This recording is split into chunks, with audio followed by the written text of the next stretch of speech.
The chamber was built to intimidate. That was the honest truth of it. The Imperial Council Hall on Vorith Prime had been designed by architects who understood power, who knew that high ceilings made visitors feel small, that cold stone floors swallowed sound so voices carried thin and uncertain, that the raised dais where the council sat put every delegation below eye level by exactly enough to matter. Thousands of species had stood on that floor over the centuries. Most of them had left agreeing to things they hadn't planned to agree to. The human delegation walked in like they hadn't read the architectural memo. There were 3 of them. Ambassador Yara Ose led, her footsteps unhurried on the pale stone.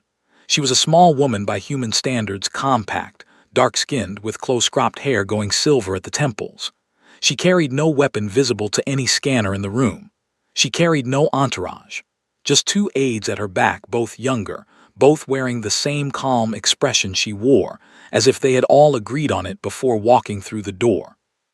Imperial Assessor Vorak watched them cross the floor from his position at the council table. He was Vithrani, tall, blue-gray, with 4 upper arms folded across his chest in the traditional posture of formal authority. He had been conducting alliance audits for 30 years. He had a sense for delegations that understood what was happening to them and delegations that did not. He could not read the humans. That was mildly irritating.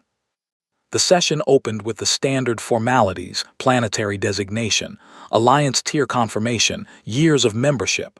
Earth, Tier 1, 83 years. The clerk read the numbers in the flat tone used for things that were about to change. Vorak let the formalities finish before he stood. The Council has completed its review of Earth's military contribution record, he said. His translator rendered it in the clean, neutral tones the chamber used for official proceedings. The findings require discussion. Ambassador Osai nodded once. She had taken her seat at the delegation table below the dais. Her hands were folded on top of it. Her datapad sat to her right, untouched. Vorak activated the display above the council table. Numbers filled the air in glowing columns.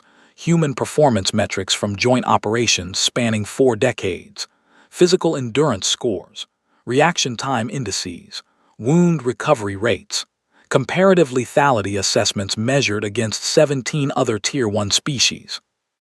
In every recorded joint engagement, Vorak continued, human units ranked at or near the bottom of physical performance metrics, lowest recorded healing factor among Tier 1 members, shortest natural lifespan, no documented psionic capacity, no natural armor, no inherent toxin resistance.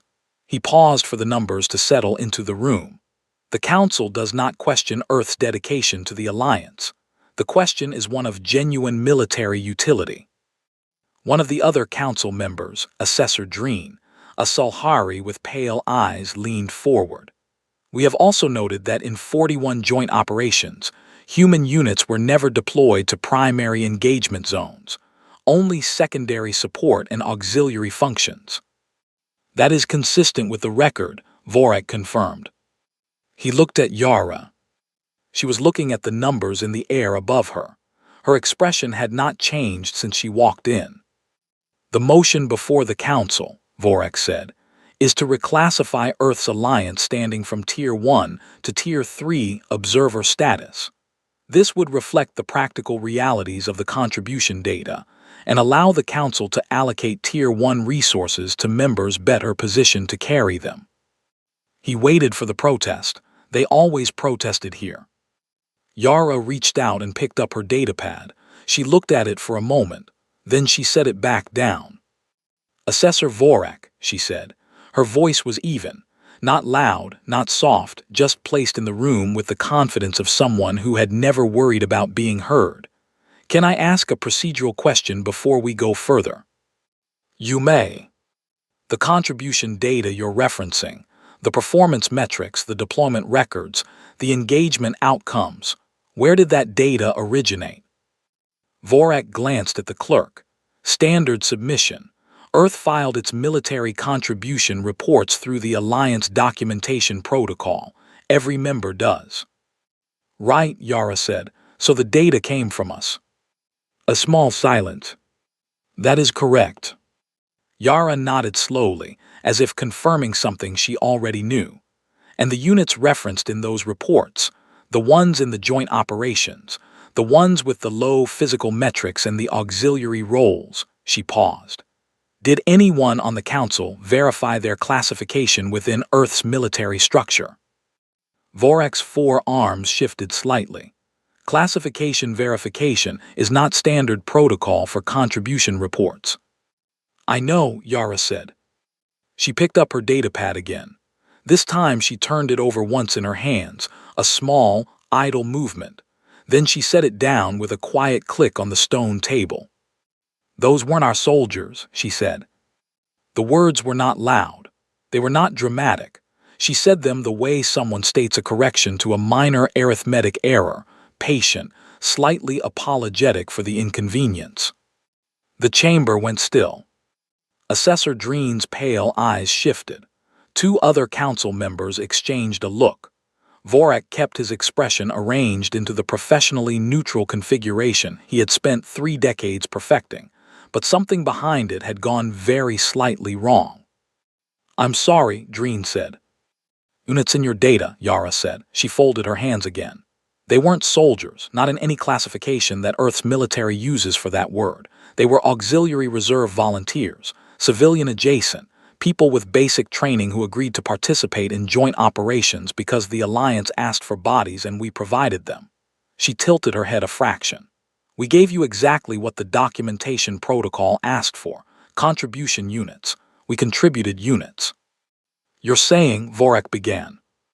I'm saying the data is accurate, Yara said. Those people performed exactly as documented. I'm not disputing a single number in your report. She looked up at the glowing columns of metrics. I'm just telling you they were not representative. The silence that followed had a different texture than the one before. That one had been the silence of a chamber waiting for something to happen. This one was the silence of a chamber in which something already had. Vorek looked at her for a long moment. If those units were not representative of Earth's military capacity, he said carefully, then what was your reasoning for not deploying representative units? Yara considered the question, with what appeared to be genuine thoughtfulness. No situation in our joint operational history warranted it, she said. Assessor Dreen made a sound that wasn't quite a word. Councillor Marin, the eldest member of the table, a gray-furred Helvasi who had said nothing until now, leaned forward very slightly. Her voice was quieter than the others.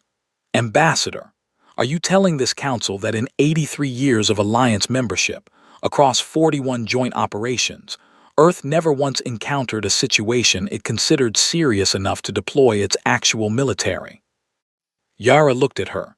Something in the look wasn't unkind, but it wasn't soft either. That's correct, she said. Councillor Marin sat back. One of Yara's aides, the younger one, a man named Reuben who had been still as furniture since they sat down, shifted almost imperceptibly in his seat. Not from nerves, from something else, a kind of patience that had its own weight. Vorek pulled up the motion document on his display. He looked at it. He looked at the human delegation. The motion was still on the table. The numbers were still in the air.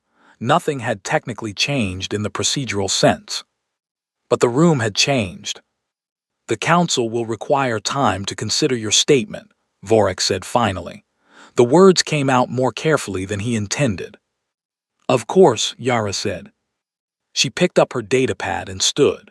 Her aides rose with her, movements synchronized not by drill but by familiarity, the easy coordination of people who had worked together for a long time in rooms where things mattered. She paused at the delegation table. I would suggest, she said, not looking up, that before the council finalizes any motion, your intelligence office cross-references the contribution data with Earth's Defense Classification Registry. She finally looked up.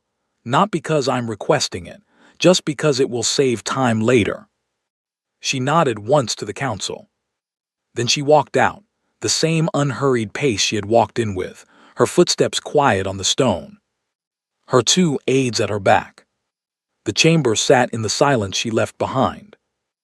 Vorek stared at the glowing columns of metrics, the low scores, the auxiliary designations, the 41 operations where human units had done support work and nothing more. He had presented those numbers as evidence of weakness. He was beginning to feel, in a way he could not yet articulate, that they were something else entirely. He closed the motion document without archiving it. For the first time in 30 years of conducting Alliance audits, Vorek went back to his office and pulled up a blank investigation file before the session was even formally adjourned. He stared at it for a while. Then he started typing. Seal had been an intelligence analyst for the Imperial Council for 11 years. She was good at it, not in the way that got you promoted into rooms with windows. She was too quiet for that, too likely to sit still with a problem for 3 days before saying anything about it. But she was good in the way that mattered, which was that when she pulled a thread, she pulled the right one, and she didn't let go until she understood what it was attached to.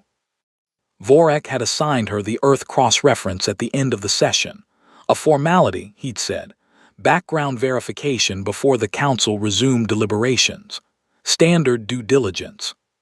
He had said it like he believed it. Seal didn't think he believed it. She started where any analyst started, the public record.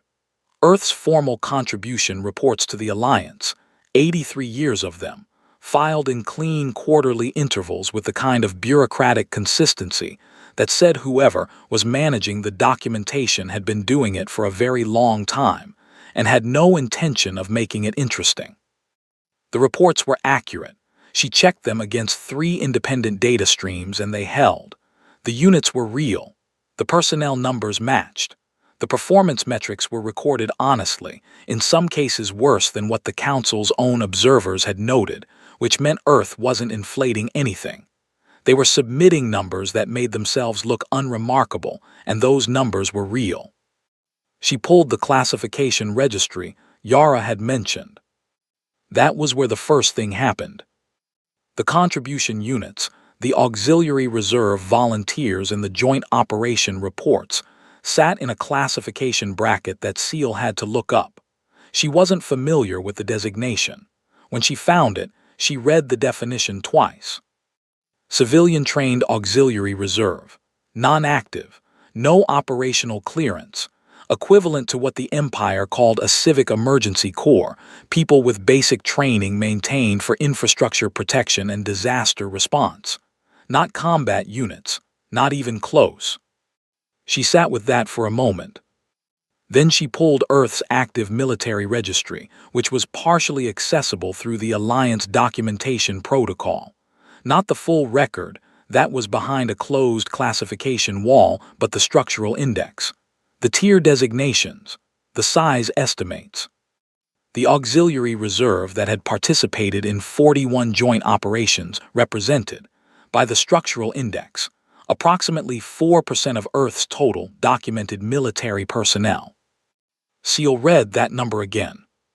4%. The Alliance had been evaluating Earth's military capacity based on 4% of it. The bottom 4%, judging by the classification tiers. She opened a new file and started pulling historical Earth conflict records, not the Alliance era before it. Earth's own wars, its own engagements, the centuries of recorded military history that predated first contact. The Alliance archives had some of it, compiled from Earth's own historical submissions and from early contact-era surveys. She started reading. 3 hours later, Seal's tea had gone cold and she hadn't noticed. The data didn't fit the story the Council had been telling itself about Earth. She kept looking for the explanation, the asterisk, the exaggerating factor, the methodological note that would bring the numbers back down to something that made sense alongside the auxiliary unit performance scores. She didn't find one. She found a small moon called Calder's Rock instead.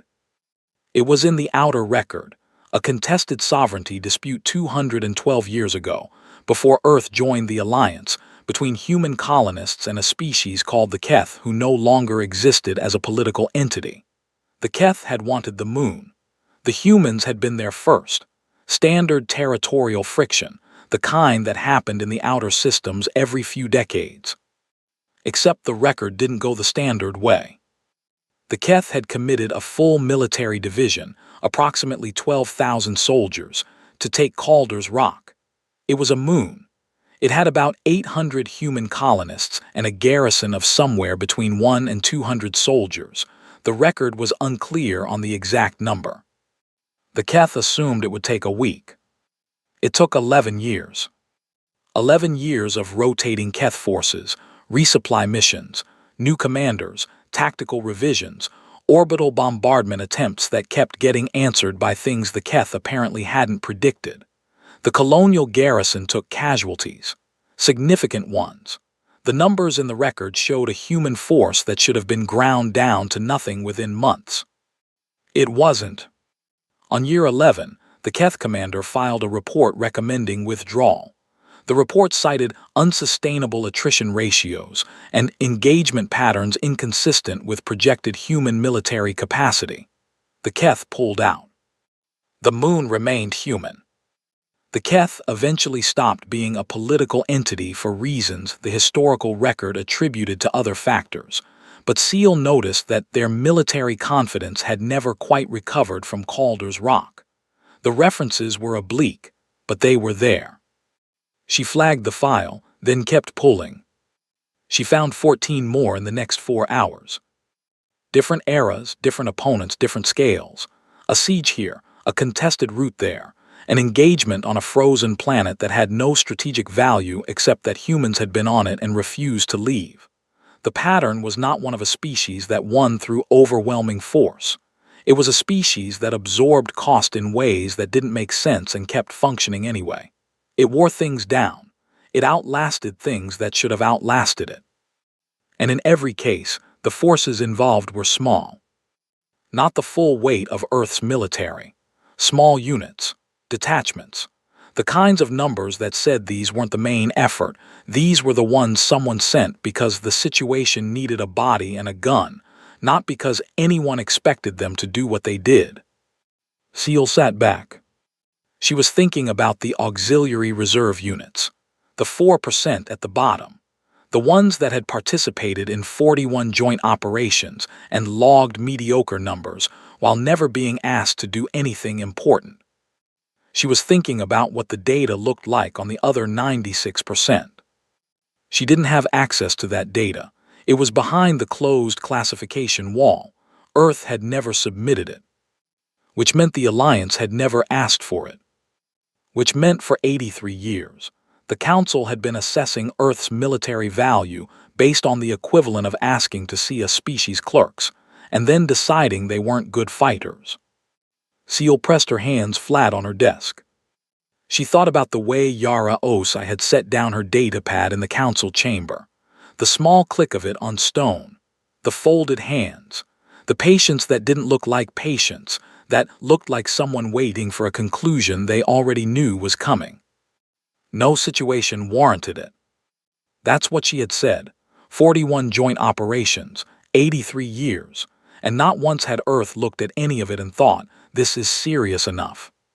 Seal opened a message to her superior, Senior Assessor Vorak. She typed and deleted 3 different versions of what she wanted to say, because all 3 of them sounded wrong when she read them back, too alarmed, or not alarmed enough, or clinical in a way that missed the thing she was actually trying to convey. She settled on 4 lines. The contribution units were auxiliary reserve, non-active classification. They represent roughly 4% of Earth's total documented military structure. We have never seen a human soldier, not a real one. She sent it. Then she pulled up the closed classification index, not to breach it, just to look at it.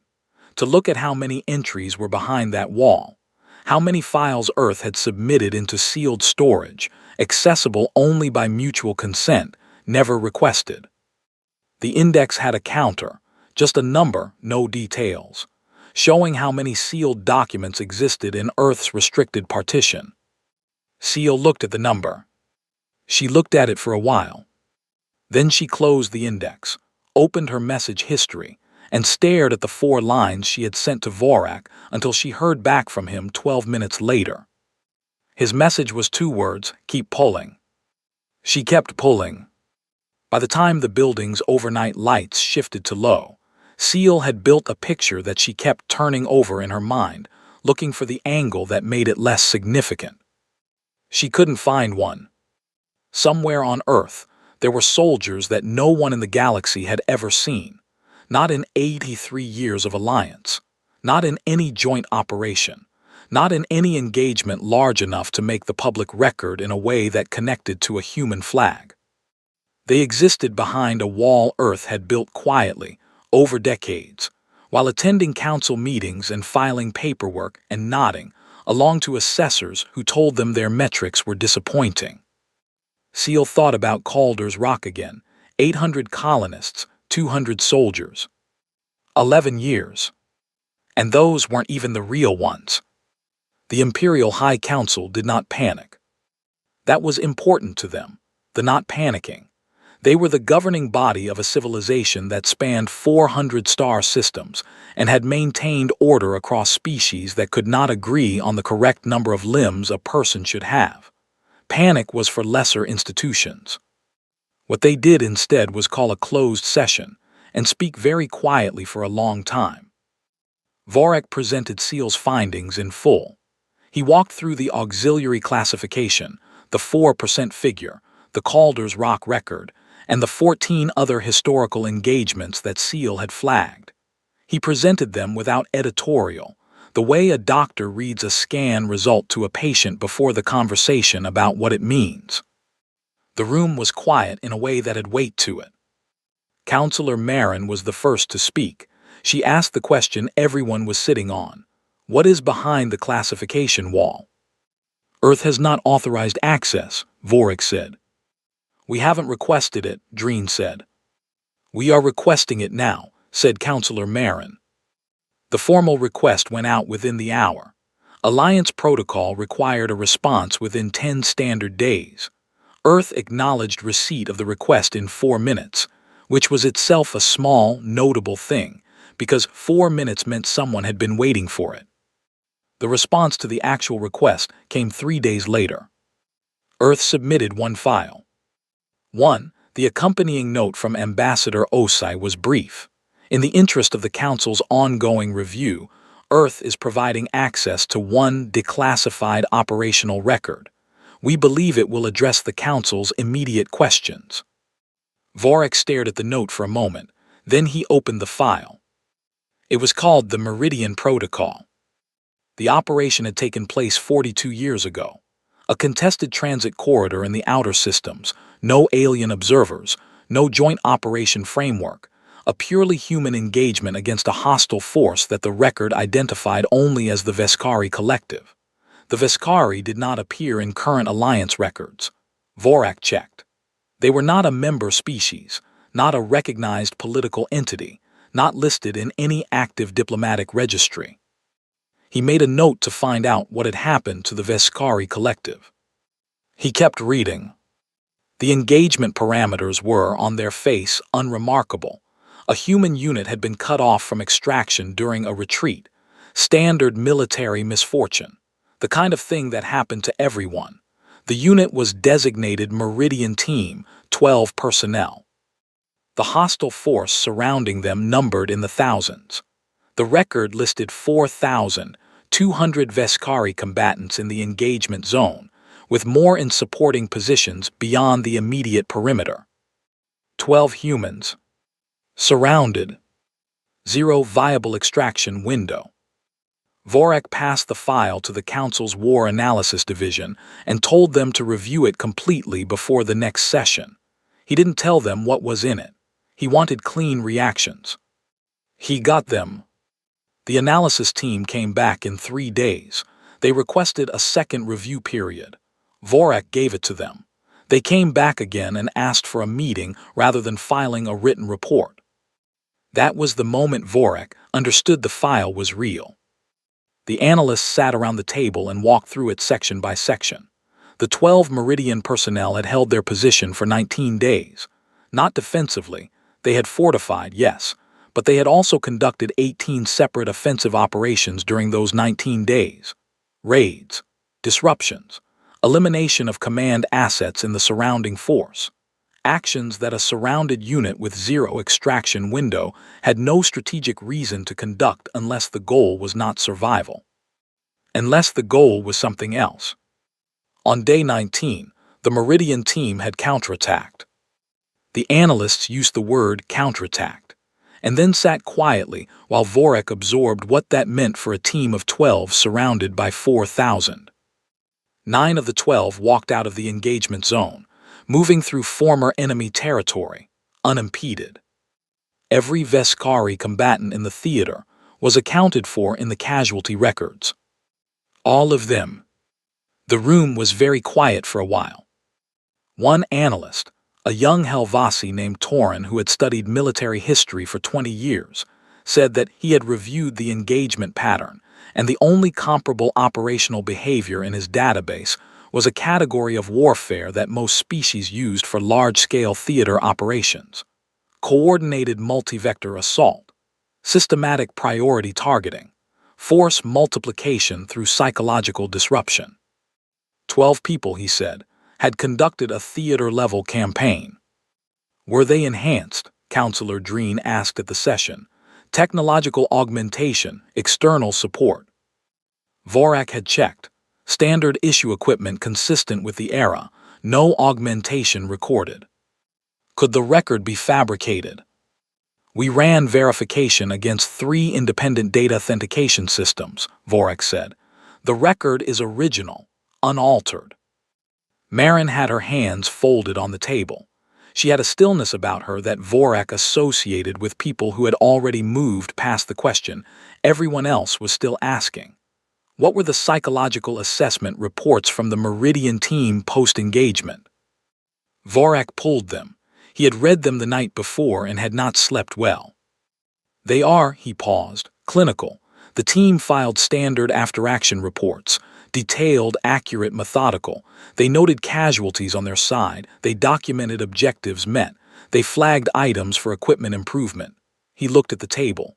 There are no distress indicators, no trauma flags, no anomalous language. He set down the report. They wrote about it the way a tradesperson files a summary at the end of a job, he said. They were not frightened. They were not traumatized. They were, he searched for the word, working. No one spoke for a moment. Counselor Marin looked at him with her pale eyes. How many soldiers does Earth have classified above the Meridian tier? Vorak's expression didn't change. That question is what I intend to ask. He requested a formal session with Ambassador Osai the following morning. She arrived with the same 2 aides, the same unhurried pace, the same expression. Reuben, the younger aide, set a portfolio on the delegation table and did not open it. The other aide, a woman named Lynn, sat with her hands in her lap and watched the council table without appearing to watch anyone in particular. Vorak asked the question directly. Ambassador, the Meridian Protocol has been reviewed by our analysis team. We have no follow-up questions about the record itself. He paused. We have one question. How many soldiers does Earth have classified at or above the Meridian operational tier? Yara looked at him. She didn't look at her datapad. She didn't look at her aides. That's not a number I'm authorized to share, she said. The silence afterward was not like the silence after her first statement in the original session. That one had been surprise. This one was something different. This one had edges. Vorak nodded slowly. He had prepared for this answer.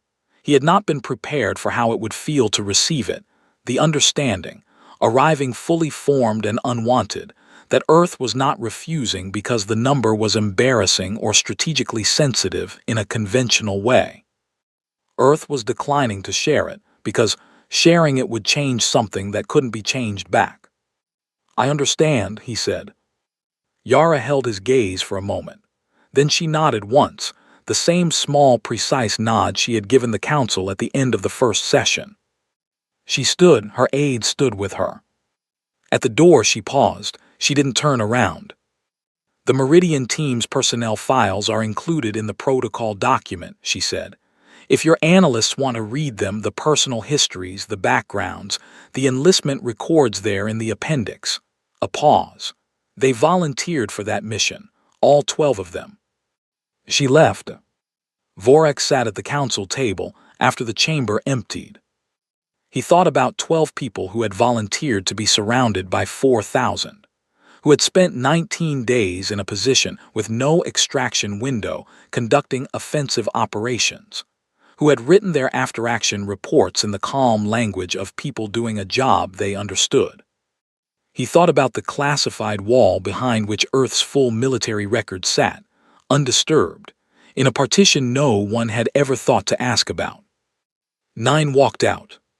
He kept coming back to that, not 12, 9. Somewhere there were families of 3 people who had not walked out of the Meridian corridor. Somewhere there were names on something. A wall, a record, a monument of some kind. And somewhere there were the 9 who had walked out, who had filed their paperwork, and gone home. Vale had a reputation for being the kind of analyst who asked questions no one had thought to ask, until it was already too late to be comfortable with the answers. This was considered a useful quality in Imperial intelligence work, right up until the moment it wasn't. Vale had ended up in the Strategic Assessment Division, because it was the one department that still wanted people who made their superiors uneasy in productive ways. She had been reconstructing enemy doctrine and alliance behavior patterns for 16 years. She was very good at seeing the shape of a thing from its outline rather than its interior. Vorak gave her the Earth file 2 days after the Meridian session. He didn't brief her on the Meridian protocol first. He gave her the raw material, 83 years of alliance behavior records, the contribution reports, the joint operation logs, the diplomatic correspondence, the council session transcripts, and told her to build a picture of Earth's strategic posture from the outside in. He wanted to know what Earth was doing and why. Vale spent 4 days with the material without sleeping much. On the 5th day, she walked into Vorek's office and stood in front of his desk and said, "They've been managing us." Vorek looked up. "For 83 years," Vale said. "Not manipulating, not deceiving, not exactly. Just managing, calibrating their visible behavior to produce a specific perception, methodically and consistently across 8 decades. She set a summary document on his desk. Every concession in the record, every time Earth yielded on a trade negotiation or stepped back from a territorial question or allowed a council vote to go against their stated preference, I mapped the outcomes. She tapped the document. In 61 of 68 recorded concession events, the concession produced a de-escalation that benefited long-term alliance stability, not short-term Earth benefit, long-term stability. That could be diplomatic skill, Vorek said. It could be, Vale said, except for this. She turned to the second section of her summary. The joint operations, 41 engagements across 4 decades. Earth was invited to participate in all of them. They sent auxiliary units, the 4% we now know about, to every single one. In 37 of those 41 operations, there was a moment during planning or early execution where the operation was at risk of failure. A moment where a more capable force contribution could have changed the outcome materially. And Earth didn't escalate in any of them. Vale looked at him steadily. 37 times a human officer embedded with the joint command structure was in the room when the operation was struggling. 37 times they had the option to request authorization for additional asset deployment, Earth's actual assets. She paused. They never did. Vorek stared at the summary. They calculated that the situations didn't warrant it, he said slowly. Or, Vale said, they calculated that revealing what they had would change the nature of the alliance in ways they didn't want, and so they managed the exposure, every time. She pulled out one more sheet. There's more. He took it. It was a memo, old paper formatting from the era before the council moved to full digital record, dated 30 years ago. The header identified it as an internal Imperial strategic communication, classified at the highest tier, marked for the Emperor's eyes only. "Where did you find this?" Vorik asked. "The Burial Archive," Vale said. "Documents that were approved for one purpose and then officially withdrawn from circulation, technically accessible to senior assessors during formal investigations. I had clearance, and I pulled everything in Earth's adjacent files." She pointed at the memo. "Read it." He read it. It was a proposal, an internal Imperial proposal drafted by the Strategic Provocation Division, a department that officially did not exist and practically did, recommending that Earth be subjected to a controlled border incident. A manufactured provocation, small enough to be deniable, large enough to require a military response. The goal, stated in the clean bureaucratic language of people planning something they could not put plain words to, was capability verification through applied stress. They wanted to start a small fight with Earth to see what Earth would do. The proposal had been approved, all the way up the chain, signed off at every level. An operation date had been assigned. Then it had been buried. Withdrawn, marked inactive, filed into the archive where it had sat for 30 years, officially invisible. Vorik turned to the final page. The burial order was signed by the previous emperor, Rithvan IV, who had ruled for 60 years and was generally remembered as cautious and long-sighted. The burial order was 2 sentences. It said the operation was suspended pending further review, and that no revival of the proposal would be considered without direct imperial authorization. Attached to the burial order was a single advisory document, 1 page, no official header, no author designation, no seal. Vale watched him read it. The advisory was brief. It acknowledged the proposal's intent. It described, in measured terms, what the proposal's authors had apparently not fully considered: that a controlled border incident would require Earth to respond, that an Earth military response to a provocation of that kind would not look like the auxiliary reserve units the Empire had observed in joint operations, and that once the Empire had seen what a genuine response looked like, the relationship between the 2 civilizations would be permanently altered. The advisory did not use the word threat. It did not contain anything that could be called an ultimatum. It was written in the language of a party offering a considered opinion to another party before a consequential decision. The last line read, "We would prefer you didn't." No signature. Vorik set the document down. He looked at it sitting on his desk. He looked at the date on the burial order. He looked at the 2-sentence withdrawal and the Emperor's seal, and the 30 years this had sat undisturbed in an archive. "The Emperor received this advisory," he said. "He wasn't asking." "Yes," Vale said. "And he killed the operation. Within 72 hours of receiving it, fastest imperial decision recorded in that administration." Vale's voice was careful. The advisory came from an unregistered diplomatic channel, not a formal Earth government communication. The origin point in the archive record is just Earth, no specific office, no individual name. Vorik thought about that. An unofficial document, no header, no signature, sent through a channel that didn't formally exist to stop an operation that officially never happened.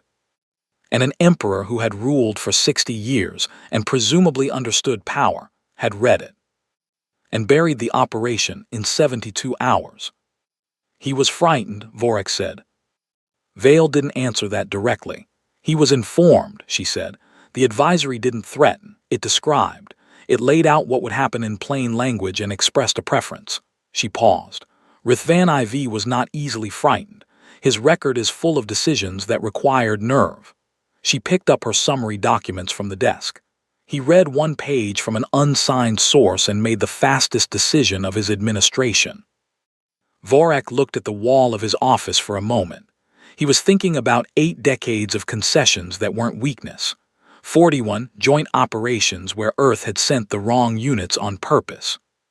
37 moments where a human officer had stood in a room with the option to escalate and chosen not to. He was thinking about the Meridian Protocol, 12 people, 4,000 enemies, 19 days. And those weren't the real soldiers. Who sent the advisory? He asked. I don't know, Vale said. I'm not sure it matters. She moved toward the door. What matters is that someone on Earth knew about the operation. A classified Imperial proposal approved at the highest levels, kept inside the tightest security classification the Empire uses. She stopped at the door, and they knew about it. She left. Vorik sat alone with the unsigned advisory on his desk. We would prefer you didn't. 7 words, no threats, no demands, no description of consequences, just a preference stated. And an emperor who understood what that preference meant without needing it spelled out. Vorik opened his terminal and pulled up the counter on Earth's sealed classification partition. The one seal had found the number of documents behind the wall Earth had built in their Alliance archive. Documents that had never been requested, never been accessed, never been part of any review. He looked at the number. He thought about what Vale had said. Managing us. Not manipulating, just calibrating. Deciding, consistently and over a very long time, exactly how much to show and exactly how much to keep behind the wall. The motion to downgrade Earth's Alliance status was still technically on the Council agenda. Vorik closed the partition counter. He opened the motion document. He archived it. Not withdrawn, not voted on, just archived quietly, without fanfare, into the part of the Council record where things went when they were not going to be discussed again. Then he started drafting a different kind of document entirely. The formal communication arrived at the Earth Embassy on Vorith Prime on a Tuesday morning, delivered through official Imperial channels with a level of procedural care that the embassy staff noted was unusual. Not unprecedented. The Empire understood ceremony, but unusual in the specific way that said someone senior had reviewed the drafting personally. The communication formally withdrew the Tier 3 reclassification motion. It also requested a renegotiation of Earth's alliance terms. Upward. The Empire wanted more human involvement in joint operations, more access to Earth's military consultation resources, deeper integration of human strategic advisors into Imperial command structures. The language was careful and specific, and had clearly been written by someone who understood that the request needed to be phrased in a way that didn't sound like what it was, which was an institution that had just discovered it had been sitting next to something it didn't understand for 83 years, and was now trying to get closer to it without admitting why. Ambassador Yara Osai read the communication once. She set it on her desk. She read it again.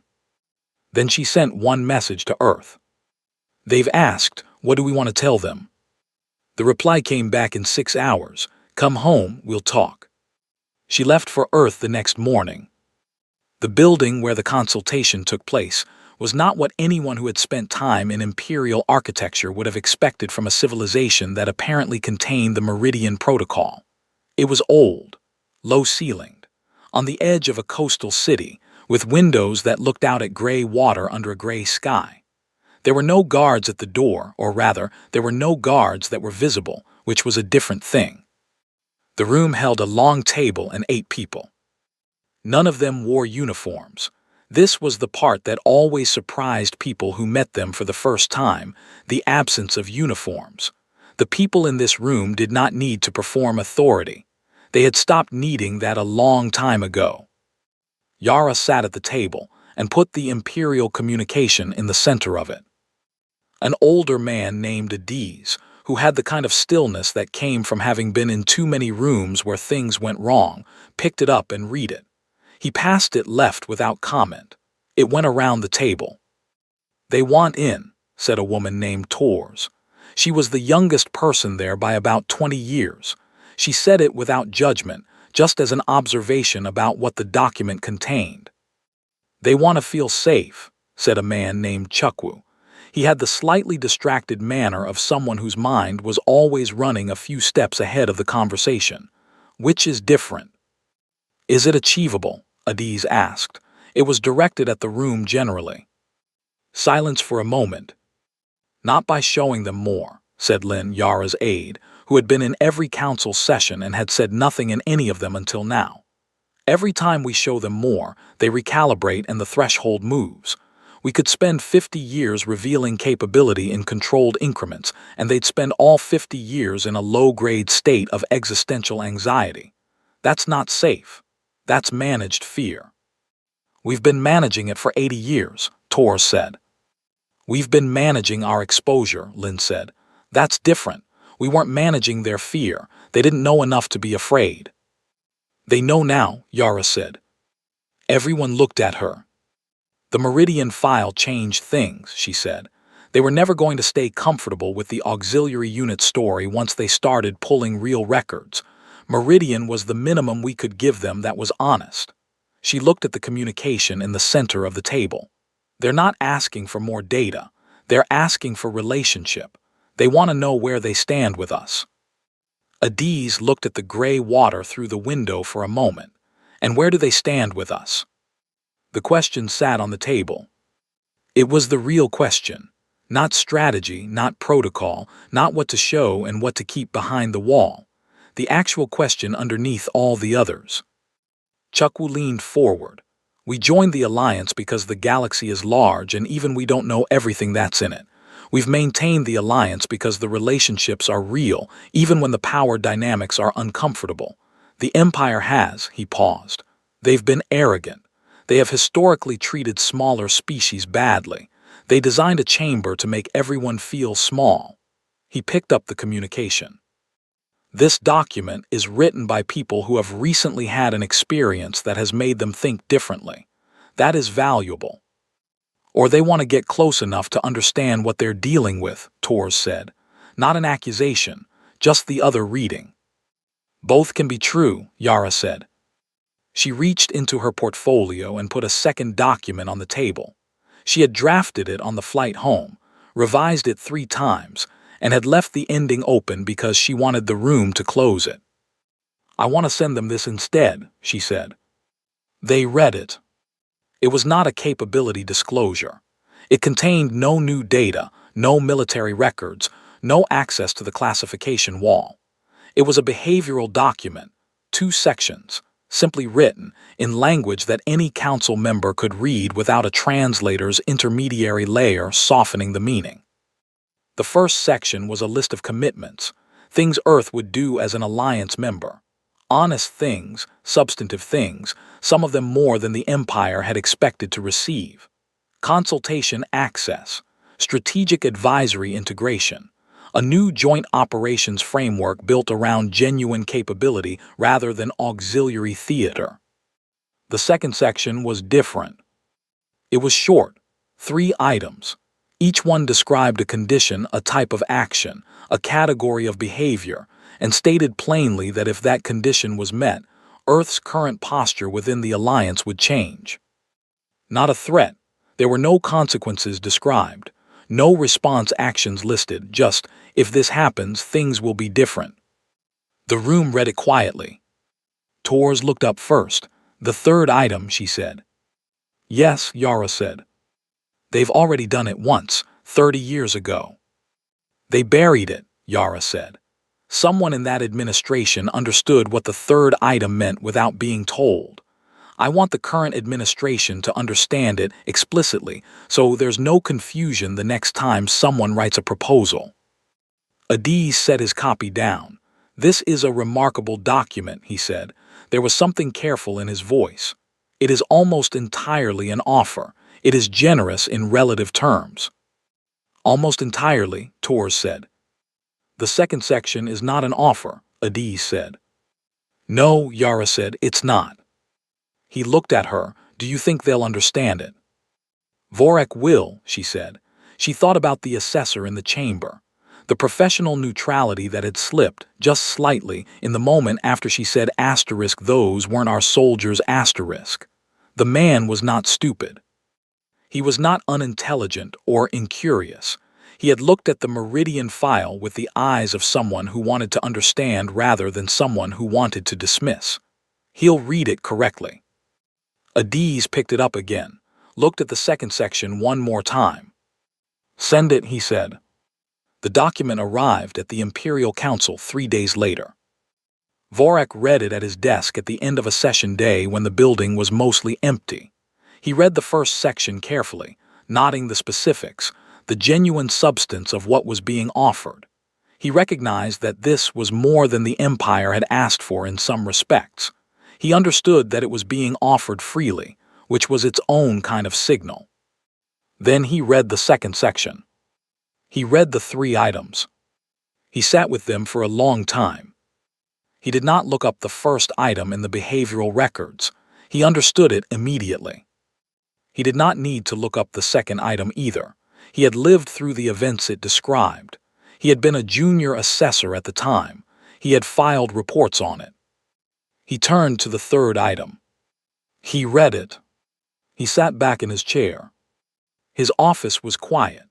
The building had that emptied quality of an institution after hours, when the procedural noise fell away and what was left was just walls and document lights and the low sound of a city outside. 30 years ago, someone in this building had approved an operation against Earth and then received a document that said we would prefer you didn't, and the Emperor had buried the operation in 72 hours. Everyone involved had assumed that was caution, good judgment, a wise ruler knowing when to step back. Vorak looked at the third item. The Empire had met the condition of the third item. 30 years ago. The buried operation was not caution. It was not the Emperor stepping back. It was the Emperor reading a document from a civilization that had sent auxiliary reserve units to 41 joint operations and wondering what was on the other side of that wall and making a decision about whether he wanted to find out that way. Vorak thought about the Meridian Protocol, 12 people, a moon called Calder's Rock, an unsigned advisory with 7 words. He thought about the document in front of him and the 3 items in its second section, and the fact that one of them had already been true for 30 years on Earth, had spent those 30 years sending auxiliary clerks to joint operations and attending council meetings and allowing votes to go against them, and saying nothing. Not because they couldn't. He turned off his desk light. He sat in the dark for a while. He thought about what it meant to sit next to something for 83 years without knowing what it was, to assess it and file reports on it and move to downgrade its status. To do all of that while the thing sat quietly on the other side of the table with its hands folded, contributing exactly what was asked for and nothing more, watching and waiting for a situation that warranted something different.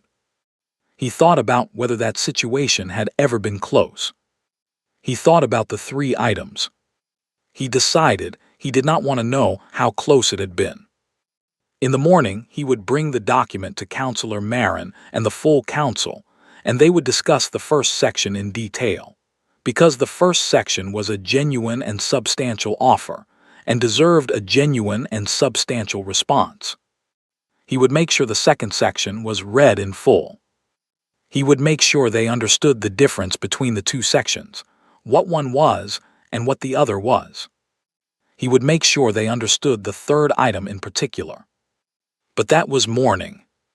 Right now, Vorak sat in the dark in an empty building on a planet the Empire had built to be impressive, and he thought about 800 colonists on a moon who had held for 11 years, and 12 soldiers in a corridor who had written their after-action, reports in the calm language of a job completed, and a civilization that had spent 83 years in an alliance and never once been asked the right question.